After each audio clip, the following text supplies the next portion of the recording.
Bueno, pues pendientes de este miedo a tenor de lo que ha sucedido en Siria, precisamente hablando de miedo, el presidente ucraniano Volodymyr Zelensky decía que Putin solo le teme a dos cosas, a Donald Trump y quizás a China. Te quiero preguntar por esto, Fernando, en un contexto de que, bueno, Zelensky está en una situación complicada, nervioso ante la llegada de Donald Trump. Como decimos, se reunía el pasado sábado con él, también con Macron, y al parecer le dijo eso, que Putin solo teme a Trump, o en todo caso, poquito, quizás a China. ¿Tú crees que Putin le teme a alguien, Fernando?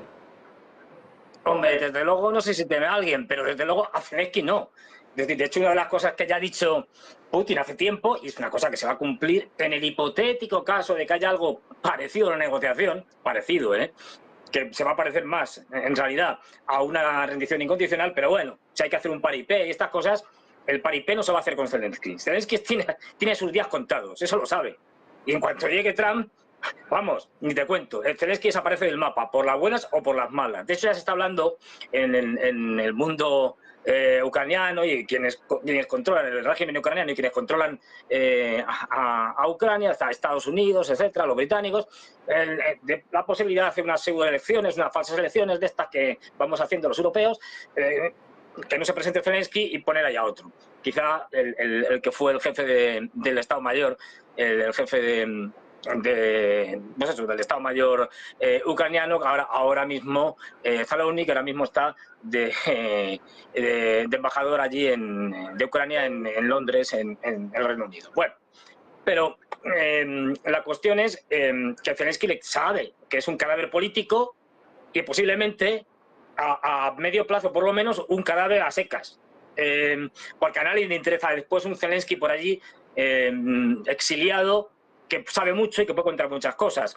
El nerviosismo de Zelensky no me extraña, porque se ve en una situación crítica, porque le queda muy poco. De hecho, Yermak, que es quien manda realmente, no Zelensky, nunca ha mandado. Zelensky es el cómico, el que actúa, pero el que realmente es, digamos, el cerebro gris es Yermak, que es su jefe de gabinete. Bueno, pues ha estado en Estados Unidos allí diciendo, venga, un último esfuerzo y tal, a ver si podemos robar más. Digo, a ver si podemos, sí, a ver si podemos robar más que lo que están haciendo desde el principio, y luego pues intentar aquí salir de esto como sea. Tenéis que estar desesperada porque sabe que la única posibilidad que tiene de salir medio bien del tema es que la OTAN ya, de manera prácticamente oficial, porque extraoficialmente ya la han reconocido que están allí disparando. De hecho, hoy el impresentable de Merz, que es el que va a sustituir al impresentable de Scholz, ya le han estado preguntando, no sé si hoy ayer, le han estado preguntando allí en Alemania que si va a mandar los Taurus. Al final ha dicho, bueno, sí, no y tal, porque este impresentable no se le ocurre otra cosa. Es que estamos en manos de una gentuza que es que de verdad es increíble. Este señor no se le ocurrió nada más que en sede parlamentaria, en el Bundestag, en el Parlamento alemán, darle un ultimátum a Putin. Los alemanes, que tienen un ejército virrioso. Europa, que tenemos unos ejércitos de risa. Es decir, y este señor va y le dice, si usted no para la guerra, cuando yo sea el jefe y tal, si usted no para la guerra, en 24 horas, ojo, le mandamos los Taurus. Y ahora le han preguntado, ¿qué? Parece que va a ganar las elecciones, le van a mandar los Taurus, que tienen un alcance de 500 kilómetros. Y dice, bueno, sí, pero sin soldados alemanes. Y dice, ya, porque si no nos pueden atacar y tal. Cuando todo el mundo sabe que ahora mismo estamos ya luchando. O sea, que hay que meternos en la cabeza esto. Estamos en guerra ya con Rusia, desde hace mucho tiempo, casi desde el principio. Porque no es que tengamos instructores, es que tenemos, como ha dicho ya Putin un montón de veces, y como lo han reconocido ya desde Scholz a un montón de políticos más allá en Europa y en Estados Unidos, es que tenemos tropas peleando, manejando sistemas de armas complejos que no son capaces de manejar los ucranianos, que no saben, porque eso nos aprenden 2 días. Por eso este Merz ha dicho, bueno, no mandaremos alemanes, tardaremos por lo menos 6 meses en que aprendan los ucranianos a manejar los Taurus. Bueno, por los Storm Shadow o los Scud franceses, los otros son británicos, que son iguales, o los famosos Atamax, estos impronunciables, lo manejan norteamericanos, británicos y franceses. Es decir, en todos los sentidos. Es decir, con lo cual estamos en guerra. Otra cosa es que los rusos, teniendo una excesiva prudencia, no quieren dar pie de ningún tipo a esta panda de chiflados para que escalen. Esto tiene un problema grave.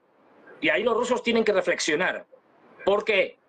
Porque, como bien decía Enrique, la concepción que tienen es muy diferente entre unos y otros. Y por un lado está la concepción de los rusos, que lo que hacen es escalar, digamos, solamente cuando perciben que hay un incremento real de la amenaza a su existencia como Estado, y los norteamericanos y los europeos que van muy tipo económicos en plan costes-beneficios. Lo han medido todo en costes-beneficios. Y con una mentalidad en la que lo que hacen es decir, si traspasamos las famosas líneas rojas y Rusia no responde o responde flojito, pues nada, entonces seguimos escalando, seguimos pasando las líneas rojas, porque no entienden la mentalidad de los rusos. Y es lo que están haciendo.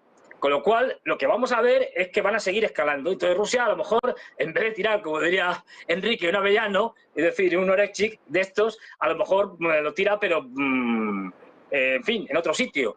De hecho, también van a estar en Bielorrusia, los Orechnik. Y eso significa que la distancia, desde allí, que es mucho más cerca, a los, digamos, a los bálticos, pero a Polonia, Alemania y tal, no llega a los 10 minutos, lo que tardaría en llegar. Y ojo, este es un nuevo tipo de arma, porque es un arma fundamentalmente cinética. Ojo, y esto va a cambiar el panorama armamentístico completamente y le da una superioridad a los rusos brutal. Así que lo que nos vamos a encontrar es esto, decimos Zelensky, que bueno, que ya no pinta nada, que hay que pasar de él, porque ya está, pues eso, diciendo tonterías como que solo le teme Putin a él y así pinta, ves tú. Así puede que le tema, pero de luego a Zelensky no le teme ya nadie. Es decir, Zelensky es un cadáver y hay que olvidarse de Zelensky. Ahora mismo los norteamericanos ya están mirando a ver qué hacen, cómo y por eso toda la narrativa esta de confusión, de que nos están contando noticias, de que si los ejércitos norcoreanos avanzan junto a los rusos hasta no se sabe dónde, tal, y tonterías de estas, porque tienen que buscar una narrativa para cubrir lo que va a ser una derrota estrepitosa. Y solo un apunte más y ya con esto lo dejo. Ojo, ahora, y esto ya es una semana o dos, no más, cuando estén tomando todos los alrededores de Prokhorovsk, y Kurakov, ya digo, no llega al final de esta semana ya se están retirando, Beriska Novoselka, esta como se diga, también, pero sobre todo en la zona de Prokhorovsk, dos cosas muy importantes para el colapso de Ucrania. Las famosas minas de litio están allí, están ya los rusos a las puertas de las minas de litio, se quedó Occidente sin litio, ¿qué se le va a hacer? Y el carbón, la principal mina del carbón que le quedaba, y la más grande que era de Ucrania, está también allí, y se van a quedar sin ella. Si a esto le añadimos que no tienen electricidad, ya van a tener un invierno tremendo. Y eso seguramente va a provocar el hecho de que la gente no tenga electricidad y pase un frío y se congele, que salga corriendo y haya una desbandada brutal de refugiados en Europa. Que a ver cómo lo gestionan, teniendo en cuenta, como bien señalaba Enrique, el desastre de gestiones que hace de los refugiados Europa, ¿no? Y luego al final, pues para terminarse comportando como mafiosos, como hace Angela Merkel, cuando al final, para parar el flujo de refugiados, fue al señor Erdogan, al sultán Erdogan, y lo que hizo fue sobornarle, en plan mafioso, y decirle, mira, córtanos el grifo, que no vengan más refugiados, a cambio te damos 6.000 millones de euros. Y así es como funciona la Unión Europea, que no olvidemos, es una organización criminal y mafiosa. Bueno, pues pendientes de la Unión Europea. Para terminar, José María, creo que ya hemos solucionado esos problemillas de sonido muy rápido. Te quiero preguntar precisamente por estos misiles Oreshnik, donde el propio presidente ruso, el propio Vladimir Putin, decía que podría reducir la necesidad de usar armas nucleares. Esto es muy importante, ¿no? Bueno, sí, o sea, todo lo que sea reducir la posibilidad de que se pueda utilizar el arsenal nuclear, yo creo que es buena idea. También es un guiño a la administración Trump, que el 20 de enero pues, asumirá un poco la administración en Washington, y de bajar un poco la tensión que iba hasta ahora en escalada, ¿no? Entonces yo creo que eso también es un guiño a Trump y una desescalada con respecto a cómo se iban desarrollando las circunstancias en las últimas semanas, donde Biden pues había tomado una serie de decisiones pues que apuntaban a que una llevaba a la otra, donde apuntaba a una escalada del conflicto, y se había reabierto otra vez el debate nuclear y se había puesto encima de la mesa, ¿no? Por lo tanto, yo creo que es bueno, todo lo que sea desescalar el conflicto es algo positivo, También es verdad que Biden hizo aquellas escaladas sabiendo que por parte de Rusia no habría consecuencias extremadamente gravosas, porque tampoco Putin va a ponerse en una situación de no retorno ahora justo cuando está llegando a la orilla, que es cuando Trump va a asumir la presidencia el 20 de enero. Yo creo que si Putin teme a Estados Unidos, es decir, a Trump, yo creo que eso es realista. Yo creo que una superpotencia militar como Rusia debe temer siempre, aunque solo sea por un principio de razonabilidad, temer a otra superpotencia que es Estados Unidos. Eso ha sido así desde la Guerra Fría y por lo tanto es de esperar. Por otro lado, también Putin debe temer a Xi Jinping, porque Xi Jinping, como consecuencia de las sanciones de Estados Unidos, del Reino Unido, la Unión Europea y de otros países aliados, es la válvula de escape a Rusia y realmente quien tiene el control de la economía rusa ahora mismo. Si Xi Jinping por algún motivo decidiera cortar las importaciones de gas, las importaciones de recursos naturales y cerrar la frontera con Rusia, pues realmente Rusia tendría un problema muy serio desde el punto de vista de exportación, desde el punto de vista de la economía, ¿no? Porque realmente China se ha convertido en el mayor aliado comercial de Rusia y la dependencia es enorme. Por lo tanto, yo creo que ahí se califican muy bien cuáles son los dos temores que pueda tener ahora mismo el presidente Putin. Por un lado, a los adversarios que están del otro lado de la valla, pero también a su mejor amigo, que podría darle un abrazo de oso en cualquier momento. Y por lo tanto tiene que mantener contento, tiene que mantener alineado, por supuesto, a Xi Jinping.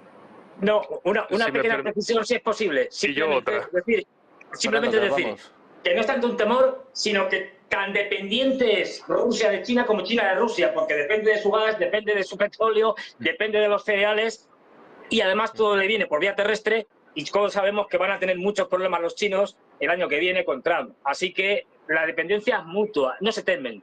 Están aliados por la estupidez manifiesta de los europeos, fundamentalmente, y sobre todo de los norteamericanos, pero de los europeos que los han unido. Hay que ser realmente retrasados mentales, como son los dirigentes europeos. Enrique, nos tenemos que ir muy rápido, venga. Sí, reunión de Putin con el ministro de Defensa indio ahora mismo en Moscú, y por otro lado, noticia de ultimísima hora de que el ejército ruso habría entrado por dos partes en la región de Sumy, en Ucrania, y amenaza con cercar a las fuerzas ucranianas en Kursk, es decir, hacerles una operación de embolsamiento, que me parece que, para terminar, son noticias importantes también. Pues nos despedimos con estas noticias. Muchísimas gracias a los tres, como siempre, por estar con nosotros. Fernando, José María, Enrique, un placer. Muchas gracias. Muy buenas tardes. Hasta la próxima. Mirando a la geopolítica, nosotros también enseguida miramos a los mercados. Sobre todo ponemos el foco en Argentina, un año de Javier Milei al frente del gobierno.